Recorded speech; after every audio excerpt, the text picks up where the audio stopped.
if you come in, you work hard, you're doing it, you're enjoying it, and you're willing to learn, you really don't have a limit to how far you can go in this industry anymore. This is the Construction Veteran Podcast. Construction Veteran Podcast. Connecting and celebrating veterans in construction. Now, here's your host, Scott Friend. Welcome back to the Construction Veteran. I'm your host, Scott Friend. I'm really excited to bring to you guys a friend of mine who is a Marine Corps veteran and works currently in the construction industry as a recruiter, Luke Hill. Let's dig into it.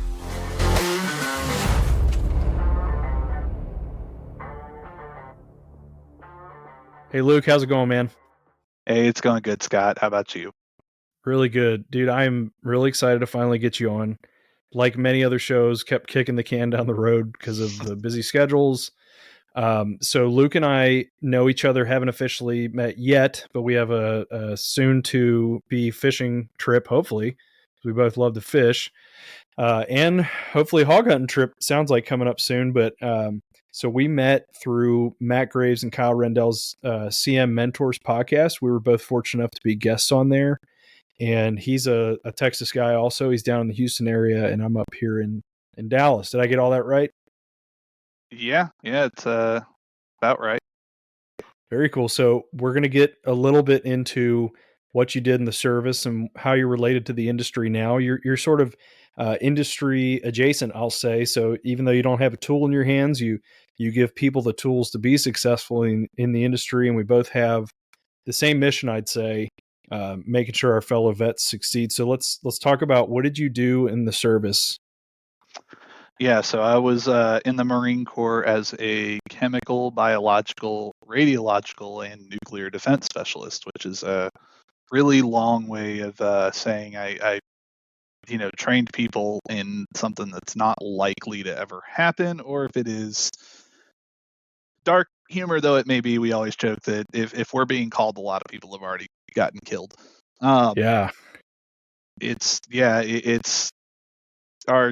We always said it's the break glass in case of emergency MOS. I like that. That's good. Yeah, I spend a lot of time on standby, work with Intel section a lot to find out, hey, is there anything, anything going on right now that we need to be aware of, or anything that we need to train on. It was really fun training, but I spent most of my time, because of all that, doing hazmat response training. We get in those big crazy suits with supplied air and spend 2 or 3 hours doing like a drill of hey, here's a response, or we'd work decon lines for the EOD team, and even I actually got a chance through some connections we had to put together a training package for MARSOC that we had them on site for basically a month in our warehouse going through specialized training, because they were going somewhere with a particular threat package that they needed to know what to do. So, yeah, very cool. Fun job, but doesn't really mean a whole lot in the real world. Hopefully not. You never know nowadays, man. But yeah, so the acronym that people use for that is CBRN. And when you see the CBRN guys, that's bad. That's not a good thing. Most people know us for running the gas chamber, which I'm not going to lie was my favorite part of the job. I would always tell people, hey, you're going to follow all instructions coming from the center of the room. If you're not following instructions, you're going to have a bad time. You're going to cry. I'm going to laugh. It's that was always fun, getting to run the gas chamber, especially if we got to do an outdoor one and got to throw, the little canister grenades at people. That was, I one time managed to land a canister during a field exercise inside the COC at the general's feet. And oh, wow. That was awesome. I bet you got a good laugh out of that. And I'm sure everybody else did too. Man, he came out there and he was like, who threw that? And somebody pointed at me and he goes, good shot, Marine, and walked off. Oh, I thought that was going a different direction. Oh, I'm sure. No, that's good. We, as far as the CBs go, we had, we didn't have CBRN folks particularly as like a rate or MOS. We had to train internally, and man, we hated those guys in the field exercise when they would chuck those canisters, and you had to gas and mount up, and get everything ready. But no, it's certainly a much needed role. Hopefully, you don't need it per se, but we definitely need it as a backup. So that's cool, man. I think you're one of the only CBRN guys I've interviewed, so that's neat. Yeah, it's not a huge community. When I was in the Marine Corps, out of I think it was 195,000 active duty Marines total, there was like 600 or 700 CBRN Marines. So wow. half of our time was spent actually training other Marines on, hey, here's what you do if you have to operate in these environments. I don't know if you ever had to go through one of those classes where you spent a week in mock gear, but again, I was the guy running that. So really unpopular in the Marine Corps, and now I'm a recruiter, and sometimes the sentiment can feel the same. Yeah, man, I bet you got some good soft skills out of that too, having to teach them, and I'm sure you had to teach a lot of folks well above your rank. Yeah, so that's I always talk about that when talk about how I ended up in recruiting. It's I interviewed for a construction job actually in 2018, and the recruiting manager for that company was talking to me and asked, hey, so what does CBRN actually do? Because he had been a MP first sergeant and had an idea, but wanted to hear how I presented it. And I told him, hey, it's whether I had a room full of, motor T-bubbas and was teaching them how to use their gear, or, having to give a high level brief to, I think the highest rank person I ever had in one of my classes, Brief Sir Chambers, was a 3-star general who was at the time the commander for all the Marines in Japan. And we had to know how to communicate with them, how to make the message land. And he liked that I know, it gives you the ability to take those kind of complex topics and complicated subjects and things that people may not necessarily actually care about, and present it to them in a way that they'll understand, they'll listen, and it matters for what they need to know. And it has worked out really well. Whether I'm talking to a superintendent in the field or talking to a CEO, it's, you got to kind of know how to present your message and know how to know what's going to be important for them to hear. Yeah, that's huge, man. That communication and teaching and mentoring, I think that's good. Just kind of to know your audience. So you kind of alluded to what you're doing now, which was going to be my next question. So first, what are you doing, and how did you get into this from the Marine Corps? Yeah, so I am a construction industry recruiter. I am the commercial construction team lead actually for my current firm, Joseph Chris Partners Executive Search. I support commercial construction companies all over the country of all sizes with filling hard to fill searches, basically. I mean, we support anything from superintendents through, we can do C-level roles. They're not obviously not as common, but it's anything and everything. They need help filling it. We'll chat with them and see if we're the right fit. Got into this from the Marine Corps because, I mean, like I kind of talked about a little bit, I when I got out, I had no idea what I wanted to do. I moved home after a brief stint trying to hang out in North Carolina, and I didn't really have a sense of direction. I'd kind of lost some of that sense of purpose. And one day my dad looked at me and he said, "You're going to get off my couch or I'm going to drag you to work turning wrenches," because he's a heavy equipment repair guy. Amen. And, good man. Yeah, I needed that. He kind of, gave me the stern kick in the ass to, do something. And I'd come across a position that was a part of a veteran apprenticeship program in the construction industry, and specifically that one was for telecommunication towers construction. And the when we were talking, that recruiting manager, just he thought I'd make a good recruiter, and he said, "Hey, got kind of 2 options for you here. You can come and work with me in an air-conditioned office helping get veterans into skilled trade careers, or you can go into a skilled trade career, climb a 400-foot tall tower every day, put equipment on it, and be out there hanging hundreds of feet off the ground in 100-degree weather, because I think at that time we were focused on California for where we were putting these guys to work, and it was, I think I'll take the air-conditioned job, thanks. Yeah, I'm sure.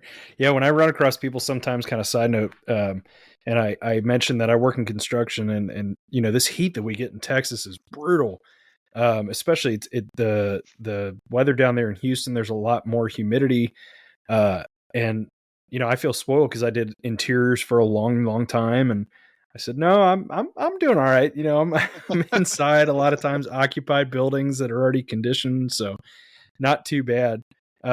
So in regard to the recruiting world, what do you think? So we've got so many MOSs and jobs out there, and you're a great example. You were not construction related whatsoever. Do you really think that maybe any veteran could get into what you're doing if they're interested in recruiting?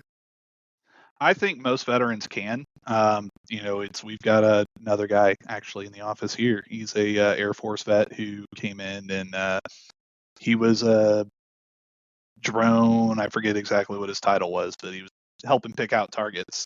Nothing even close to like presenting and stuff. And he's done really well. Just got promoted in a year. But I think most vets can, because it's, the hardest things about recruiting are, just out the bat, the hardest one is you deal with a lot of rejection, you deal with a lot of no's. And as you well know, the military teaches you, you're going to, you can survive most things shy of a bullet, but it's not going to, somebody telling you no, somebody cussing you out on the phone because you're the 50th recruiter to call them that day, you're going to brush it off and keep moving. We're very mission oriented, very goal oriented, and that's having those kinds of traits when you're in recruiting it's an extremely valuable tool.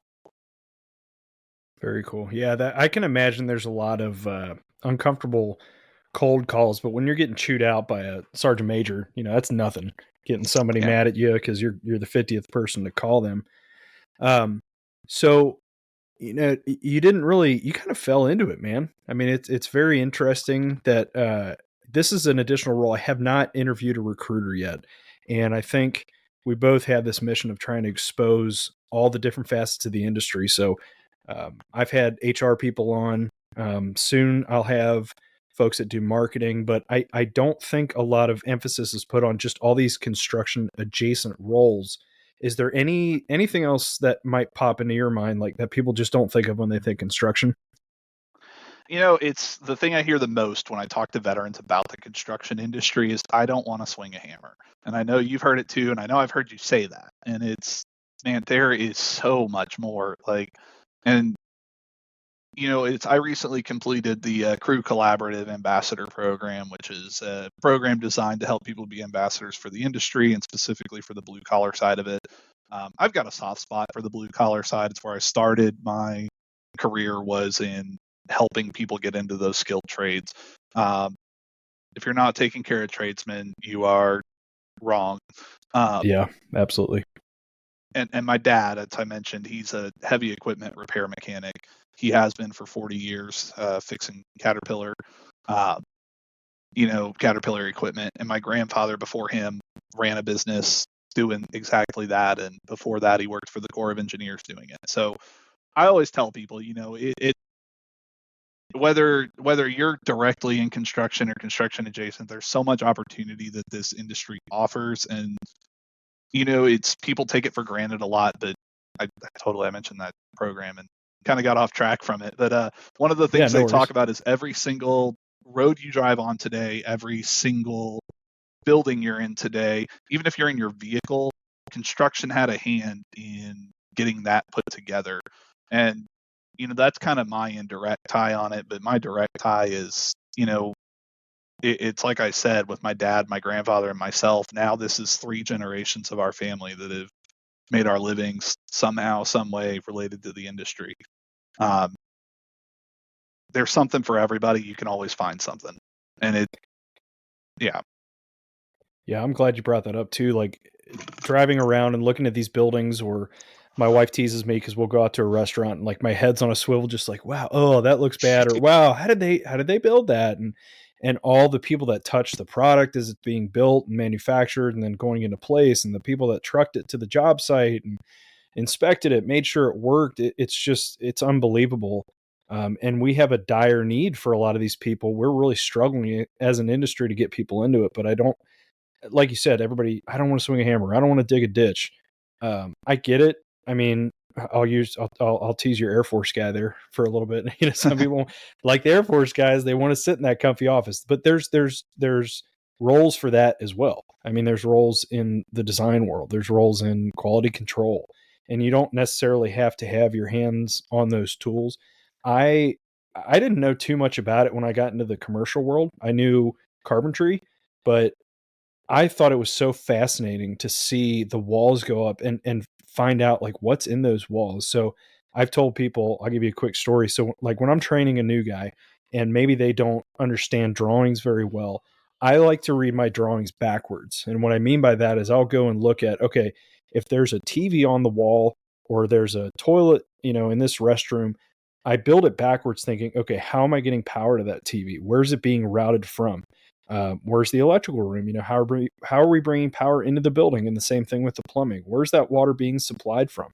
Is it needing to be pumped? What are the size of the lines? And so that's that. Nothing against the general public by any means, but that's just the stuff that people don't think about. And so I'm really glad you Yeah. brought that up. So I'm gonna switch gears here real quick. So we talked a little bit about some of the soft skills that you brought from the Marine Corps. So we had that mentorship and leadership and teaching and training. How else do you think the service has helped prepare you for what you're doing now? Yeah. One of the biggest things that, it's probably the number one thing everybody tells me they miss when they get out. Um, and that's the camaraderie. And the reason I touch on that, it's because, you can take somebody in the Marine Corps who it's just my example I always think of on, if you go out in the barracks on a Friday night, you can run across some kid who lived on a literal farm in Oklahoma and had never left his hometown, and find him, it's the joke that you always hear is you got the farm boy listening to trap house music with, some guy who grew up in New York City, or, it doesn't matter. The military does a great job of telling you your history doesn't matter. Where you came from, nobody cares really. Even the people you didn't really necessarily super get along with, they've got your back, they are there for you. And again, the reason I touch on all of this is because I think it makes it so easy to integrate with a team. It makes it so easy to want to take care of people. I mentioned it a few weeks ago on it's either Veterans Day or the Marine Corps birthday. I mentioned that I think one of my biggest takeaways is that one of the biggest change that happened for me when I got in the military between joining and leaving is it just kind of gave me like a profound respect and love for the people around me. And that to me sounds super touchy feely, but I legitimately, truly came out of it wanting what's best for everybody around me. And I think that's invaluable no matter where you go, but especially in construction when you're talking about it lets us be very safety minded. It lets us be very goal oriented. I mean, you're a super, your job is get everyone home safe at the end of the day, get the project done on time or ahead of time and with no quality issues. And if you're doing that, then you're taking care of your owner. If you're doing that, you're taking care of your subcontractors. If you're doing that, you're taking care of all those people's families. So I think that's one thing. It's kind of a hard one to describe. And then we all come out of it with, it's even what you were talking about with, if that toilet's there, how does the water get there? How does everything move to come together to get that toilet there? I mean, you're starting with the end in mind. It's like anytime you plan an exercise or an op in the military, you start with your desired end state and you work backwards. It's very strategic and tactical thinking that is ingrained in you from day one. those are all things I think are tools that the military gave me that I think I excel with now. Yeah, for sure. Man, I love asking that question too, because rarely, I don't think anybody's answered with, well, I learned this technical skill. It's these soft skills that we carry, the stress management, the ability to put these plans together. Boot camp, basic training, whatever branch you went into, that it's a culture shock for anybody. Like you said, the farm kid that meets the kid from New York and he's jamming out to trap music or whatever, but you're forced into that, where we've taken a huge focus within the last few years on diversity in the industry. And it's important to know, there's a lot of different people with a lot of different backgrounds who have a lot to offer and have their different perspectives, where I think we've taken that shift within the last decade of just shut up and do your job to, hold on, I have a different way of looking at this. So this person from this background or this gender or whatever it had, they're going to look at something a different way. I had a guy I worked with a few years ago that said something really powerful to me that it's really resonated. He said, I like to hire people that don't look like me. And his thing was, he wanted all these individuals to not necessarily tell him he's wrong, but to give a different perspective onto the issue that they're going to face. And man, in the field, for sure, I don't care if it's 20 guys, 200, 2,000 people, you're going to have a lot of different people from a lot of different backgrounds, different trades. And I've had drywallers. I can remember an incident. I had a drywaller that gave a great suggestion to a mechanical guy who had a problem. This drywaller was not an HVAC technician, but he came up with a solution that we could get some stuff installed. And I think that has, at least within the last few years, it's really improved, I guess. And it's very encouraging, but we're already bred to do that coming out of the service. Yeah. We're kind of forced to do it. Yeah, I mean, it's people don't often think about it. It's probably the opposite of what gets portrayed, but veterans are oftentimes some of the most open-minded people you meet. Now, we're going to be maybe hard-nosed open-minded. I don't know if that makes any sense, but I'm sure you get what I'm getting at. But like, we all know, like, hey, just everybody, I think almost everybody coming out of the service has that kind of mindset of, hey, there's 1,000,001 different ways to do something. I should probably hear out most people's feedback, and aside from not to get you into endless, debate on it, but maybe it's just like you said, somebody's going to have a perspective that's probably going to be pretty valuable for you to hear. And I think, again, that's a very valuable trait we pick up.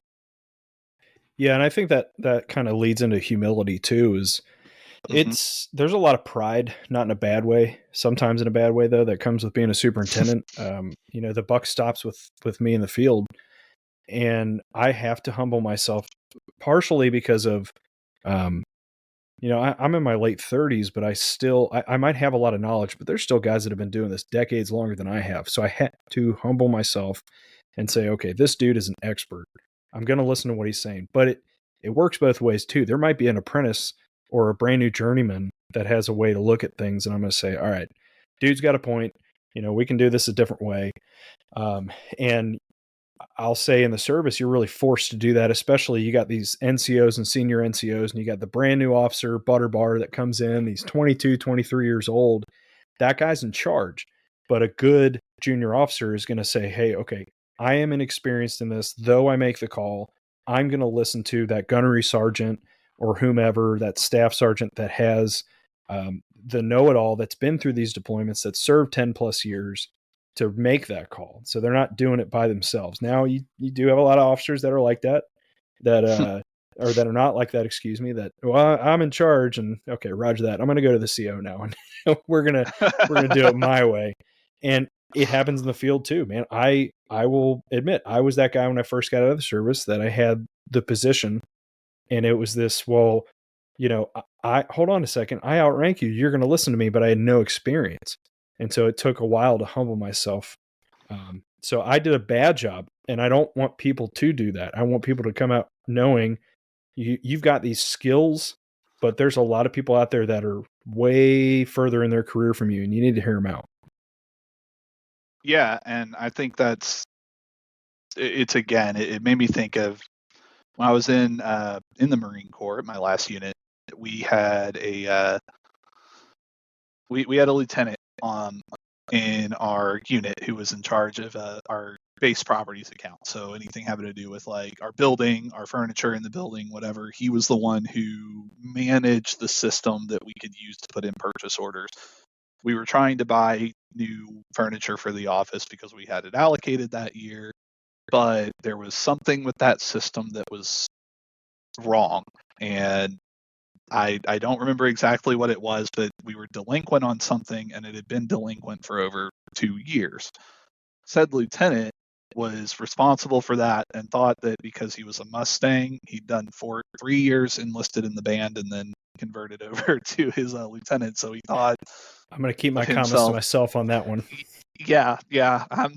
Anywho, but I mean, he was like 24, 25, something like that. And my chief warrant officer had been down there to ask him about this for months. Chief warrant officer, he was a 4 or a 3 at the time. He retired a few years ago as a 4, but he, I mean, he'd been in 23 or 24 years. He was been in the Marine Corps since this guy was in diapers, and down there talking to him, and he said, "Listen, this is at a point that it's impeding people's ability to do their jobs, to impeding our ability to get new equipment, which is impacting my Marines, and because this is on you to correct it." And the lieutenant said, "Well, sir, the last time I checked, one of us has a commission and one of us has a warrant, so you might watch some, I'd appreciate if you watched your tone," or something like that.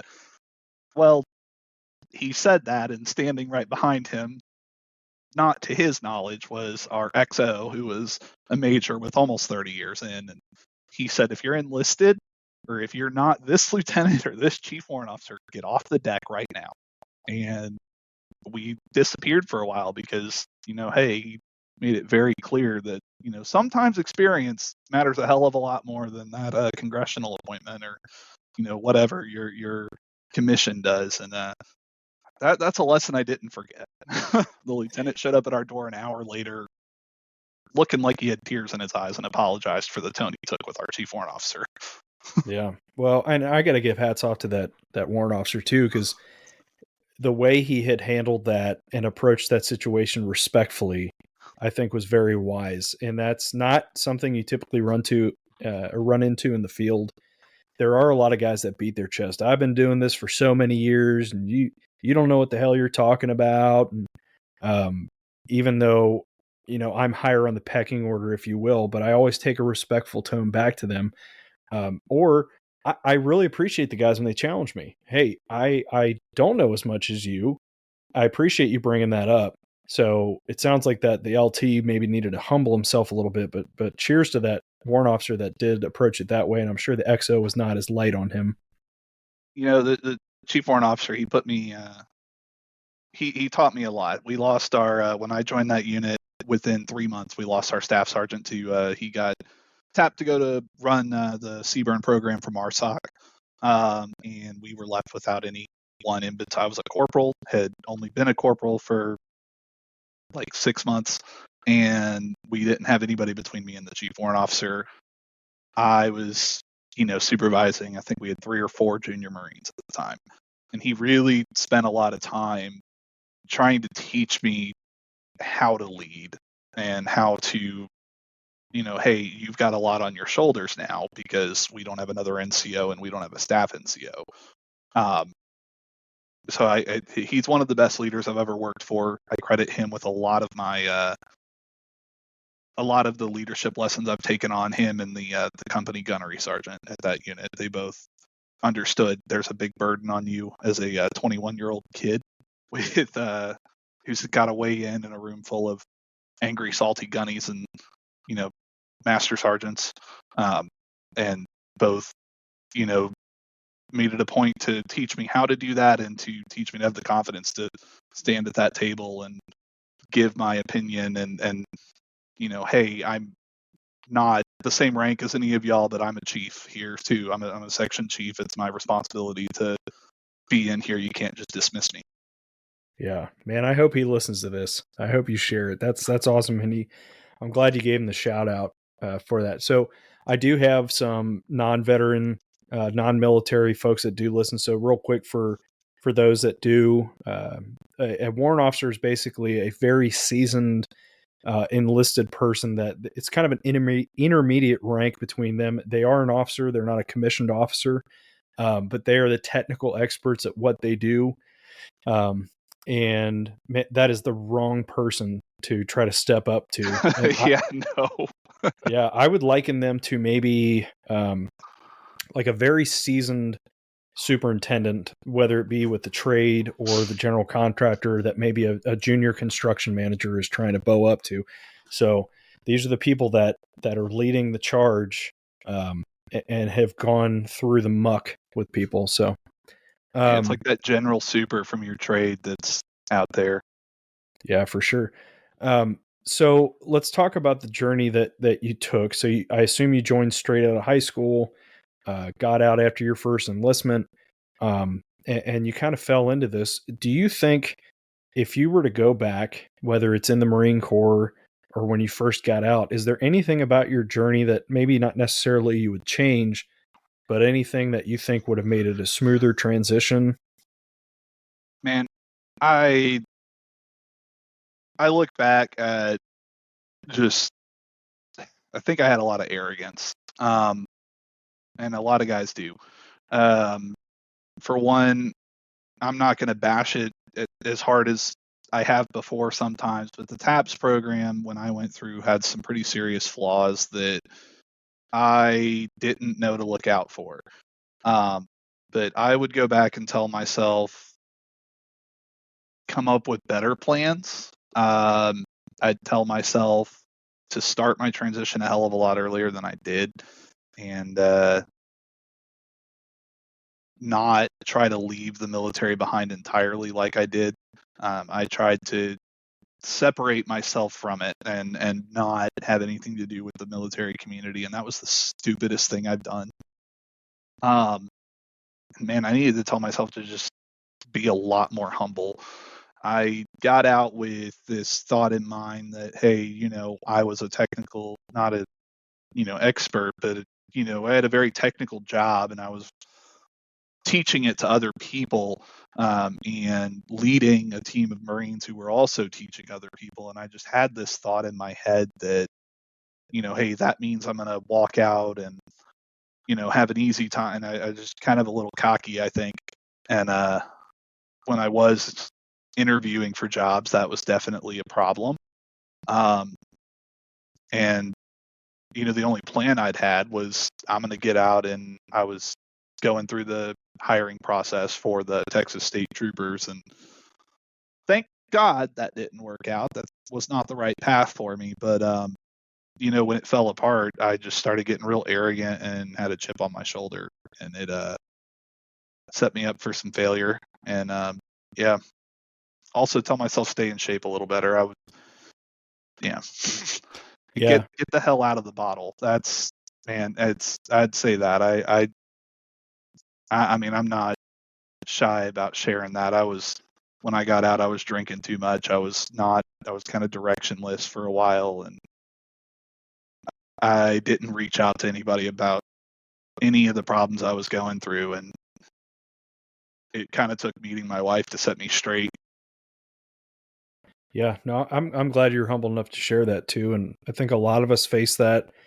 I think the culture with that has changed significantly, where people are more accepting or understanding, I should say, that we have these issues no matter what your role or job was or branch that you served in. And I want to touch on something you said too, the preparation for getting out. I know me and a lot of other people face this where I flip-flopped a lot. I'm going to be a 20 plus year guy. I'm going to retire, and life changes. And I had plans when I got out, and this is going to happen. Well, then I got married and I had kids, and plans changed again. So I would really suggest people be flexible. You got to start early and listen to stuff like, this podcast or yours, Off the Hook, with Erica and Luke. So there's your plug. Hey, there we go. And I'll let you talk about that here in a little bit, but make preparations. I think the information is much more easily accessible now than it was even a decade ago. I mean, just all the resources that are out there. If you think, even if you think you're going to get out and you don't, like, at least prepare yourself. You've got the time. These programs like SkillBridge, these guys are going through 6 to 12 months of preparation. And so there's really no excuse to not prepare. Had I thought about it, I probably would have said, if I could go back and do one thing different, I probably would have told myself to find a skill bridge. That is the coolest program that nobody talks about in the Marine Corps. I did not hear the word skill bridge until I'd been out for 2 years. But that is, yeah. I had one of the stupidest things I did when I was getting out. When I decided I was getting out, which some of these decisions I let a person who was in my life at that time and no longer is, and was not in my life for very long after I got out for a lot of good reasons. But I let that person influence my decision making, and you really got to make some decisions for yourself. I almost re-enlisted with I had a package together and I didn't go through with it. And because of the way I went about that, I almost burned some bridges with some very important people that were good friends of mine at the time. It's be careful about who's around you is a piece of advice I always try to share with other vets and transitioning military. And I would have told myself, stop trying to not go back home. Yeah. Yeah, I actually tried. I really struggled, man. When I got out, even my wife, so this is when we were dating, like early days of dating, I tried so hard to get back in. And I'm actually glad a lot of the doors were shut. I went to what I thought every single branch. I didn't really know much about the National Guard at the time. I probably could have gotten into the Guard. But I went back to the Navy and they weren't taking anybody. I went to the Marine Corps and I was an NCO when I got out. And they said, yeah, you'll have to start. And I'm thinking, Yep. You got to start over. I'm going, I'm not going to have some 18-year-old kid that's never been to combat trying to push me around. And that was just a lack of humility. But yeah, that I think a lot of people have that struggle, man, because we miss something. And just, I think naturally as humans, we don't really remember a lot of the bad times. And not that we don't remember them. We just, I believe that we frequently remember a lot of the good times. This is what I miss. This sucks. I'm out in the working world. I miss my buddies, but I really think that this industry offers that. They offer the teamwork, the goal, the accountability. It's not as easy because you don't have, right time, right place, right uniform. Of course, it's not that. There's a lot of responsibility on you as an adult now to do your job. And make your own living. Nobody's going to guide you along the way, but that doesn't mean there's not mentors that'll help. So I think I failed. If I were to go back and change it, I would try to find some mentors earlier. And if you're still in, find them now, man. I mean, LinkedIn is such a great tool. All these resources that we talk about, it's foolish to think that you will not find one person to guide you through the process. Yeah, you don't have to do it alone. I tried and I thought, I'm just gonna, I was hell bent on not coming back to Houston. I was hell bent on doing things by myself because I thought people cared a lot more than what they did about what I was doing. And here's the secret: nobody cared, and even if they had, caring about what they thought was the wrong train of thought. But a mentor is a great thing to have. So please reach out to someone. I'm available. There's a lot of us in the industry. There's a lot of us just, even if you're not looking at construction and you somehow stumbled across this, there's a lot of people out there that are available as resources and will freely give of their time to help another veteran. Get on Veterati. Like, that is full of people. Yeah. Yeah, and every guest I've had, everybody's said that. Like, they're open and willing. Some of the guys that I've had on have even put their cell phones out there. I advise against that, but I don't know.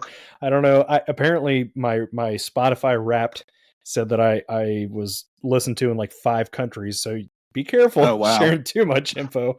But yeah, I mean, I've had guys at the tip of the spear on this show, and they're super humble.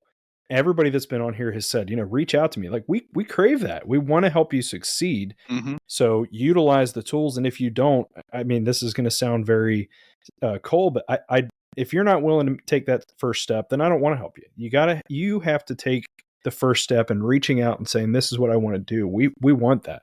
Yeah, I won't put my personal cell out there. If you can find my LinkedIn, you can find my work line, you can find my email, and I'll make sure that you put that in the notes, I guess. But yeah, man, it's if you reach out looking for help, I will do everything I can to help you. I will do my best, and if I'm not the right resource, I'll try to find the right resource or tell you who is. I've built a pretty good network of other veteran advocates or veterans who are in similar positions in other industries that I will point you to, and I'll throw every resource I have in the world at you. If you're in Houston, or if you're in Texas rather, I can actually check you in to the Texas Veterans Network through their mobile app. You just give me some information and permission to do it. I'll have them contact you. Yeah, man, I love that you said that if you don't know, you're going to find somebody who does. That alone is a good skill. I think we come away with that might be a little suppressed in the military sometimes, that I don't know, but we're going to use our network to find people. And if it's not in construction, a lot of us, especially, guys like you and me that are bold enough to put ourselves out there doing podcasts and social networking, we're not shy. So we're going to do our best to try to support you. So let me take a turn here. So you kind of mentioned the drinking earlier. I had a similar issue. This industry beats us up a lot, especially in the field. The field is extremely difficult. Sometimes it's extremely rewarding. So there's kind of the opposite ends of the spectrum there. But I've met a lot of other veterans that struggle, and they don't know if this is for them, especially that first, I'd say 1 to 5 year period of transition. If there's somebody listening that is getting out or has gotten out recently within that time period, and they're just like, man, these guys are talking up construction. Well, this sucks, and I don't want to do this anymore. What would you say, Luke, to try to encourage those folks to stay in this industry? There's a steep learning curve to it. I am sorry, I was staring at my calendar to see I'm 6 years out of the military, and I still think every single day, wow, I'm still going through transition. There are days I wake up and I think to myself, hey, I used to wake up in the morning, go for, either a 2 or 3 mile run or a 1,500 meter swim, and then do whichever I didn't do that morning in the evening, and I'd spend my whole day running around in hazmat gear or whatever. And I just kind of have that sense of, I really used to be a badass. What am I doing? But man, the highs, it's for me, what carries me when I'm having a low or when I have something like that is just the huge positive changes and impacts that I can have on people. The highs are so worth the lows in this industry. I mean, I'm sure for you, doing a turnover of a project to, an end user to an owner, and especially if you get to do something really cool with it. But I'm sure that's just such a rewarding feeling of knowing, man, we closed that up, especially if it was difficult, especially if it's something that's, really impactful for someone. But just stick to it, man. Like, there was a point, no matter what you say, everybody felt it, even if you don't admit it. In boot camp, basic training, whatever your branch called it, there was a point where you thought to yourself, what am I doing? Why am I here? All my friends went to college. I should be with them. And yeah, good point. I guarantee you don't regret it. Yeah, we talk about that timeline. The reason I say that 1 to 5 year personally is I had a guy early in my career that very directly told me, he said, look, if you're not really getting this after about 5 years of doing what you're doing, maybe it's not the right industry for you. Because I struggled. This was probably the second or third year in. I'm like, man, did I make the right choice? And then when things started clicking, because like you said, it is a really steep learning curve because there's so much to learn, especially on the general contractor side. We have to know a little bit about everything.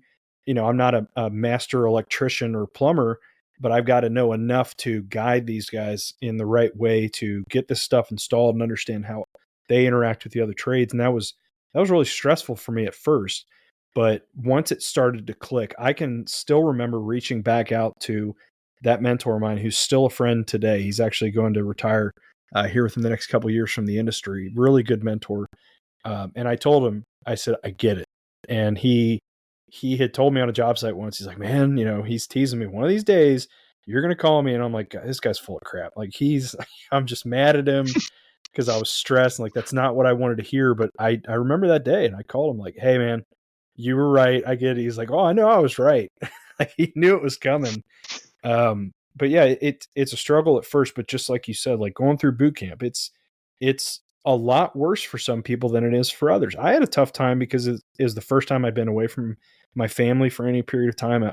I never really was in an environment like that, getting pushed that hard. And so you look back now and you're like, gosh, that was a breeze, man. What an easy day that was compared to like a deployment.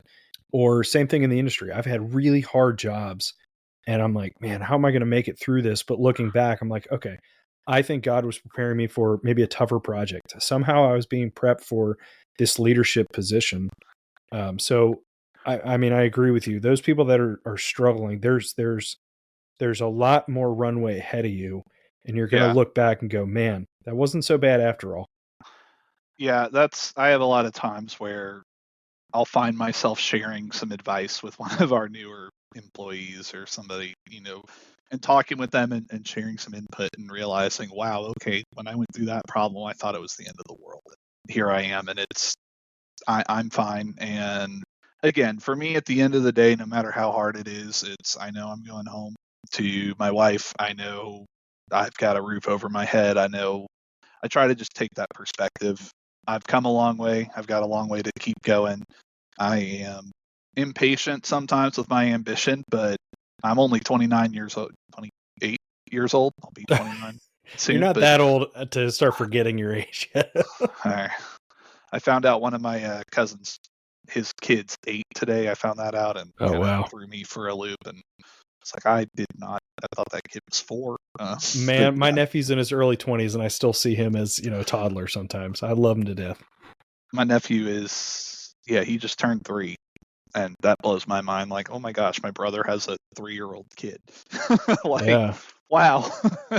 But, you count your blessings. It sounds like, you look at that roof over your head. You count your blessings every day. Yeah, today sucked. And look at it as a positive. You're not stuck in a country overseas getting bombs lobbed at you. Yeah. What's that Sturgill Simpson song? You can have the crown. He says, at least I'm not sitting in a desert or not in a hot damn desert in the middle of a tank or something like that. Yeah, my 6-year-old, I love it. She does this. She'll have a bad something happens. Oh, this is the worst day of my life. Like, man, and it's humorous to us, but it really is. It's all relative. So you look at that person that's a year or two into their career, and you're like, buddy, you have no idea. And I still remember having a conversation with a field engineer. He's brand new, maybe a year into his career. And this was an amazing project. Like everything was awesome. We were profitable. Everybody was jiving. Great customer, great subs, awesome team. And like something happened. Like he had a bad day. And I'm like, dude, you're going to look back at this project and go, wow, I really wish I was back there. So really understand that it really is all relative. Count your blessings. And there's another project's going to come around. You're not going to have, more than likely, I can't say this is a fact, but more than likely, you're not going to have a project that takes up the duration of your career. You might have a working interiors, you're doing 3-4 month jobs. You might have a base building ground up where you're working a few years maybe, but there's going to be something after that. So you got to have the grit and stick it out. Yeah, and that's all it is. Like, you just got to keep pushing through it. Like, as I remember 2-3 weeks ago, I had a pretty rough couple of days that just, it seemed like a few things just kind of hit back to back. It was like, man, that sucks. And then the next day I got a call from one of my old clients that I've done a lot of work with in the past. And they said, hey, we've got some new needs. Can you help us tackle this? And then like 20 minutes after that, I got an email from another client who's one of my favorites. And they said, hey, we need some support on something. And then a couple days later, I got some more from another person. Yeah, I mean, it's going to come in waves, but it gets better. Just wait it out. It's a roller coaster for sure, ups and downs. Yeah. Well, cool. Let me ask my final question here, Luke. Man, I really appreciate again your time, and I've been really enjoying getting to know you, man. I mean, Luke and I exchange texts. I mean, gosh, it's almost daily at this point, but we're both avid outdoorsmen. Both have the same passion of really driving this industry and trying to backfill a lot of these openings that we have.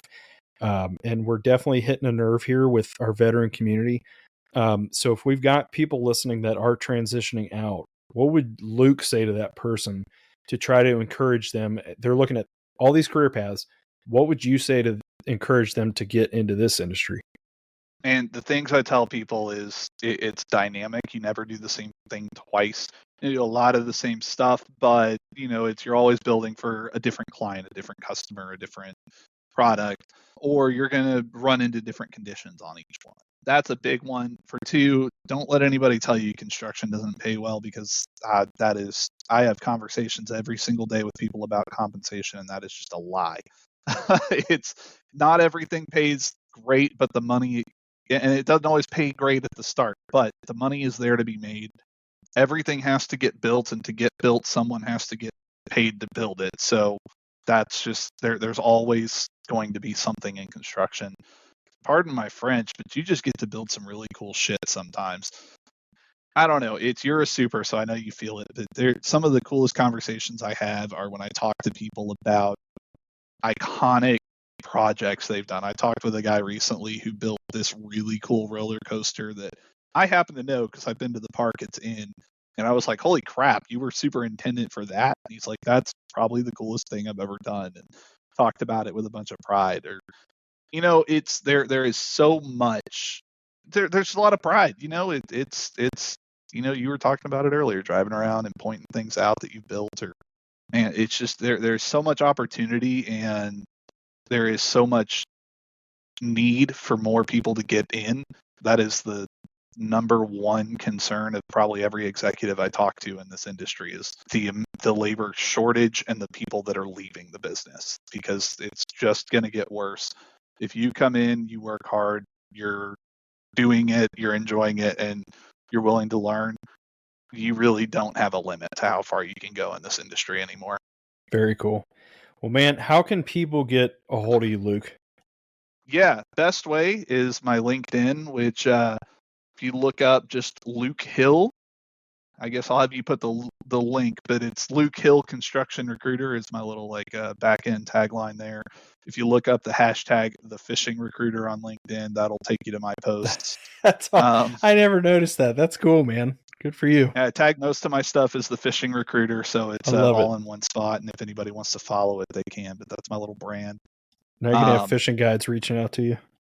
Hey, I'm okay with that. I always could use another fishing guide in my network. Yeah.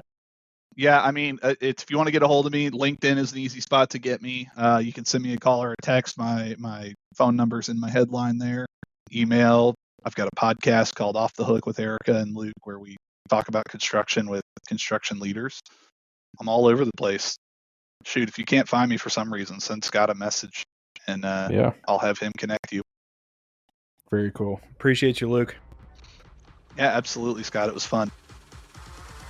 If you're a military veteran in the construction industry, or you're in the construction industry and support our military vets, and you'd like to be a guest on the podcast, you can find me at constructionvetpodcast@gmail.com, or send me a message on LinkedIn. You can find me there at Scott Friend.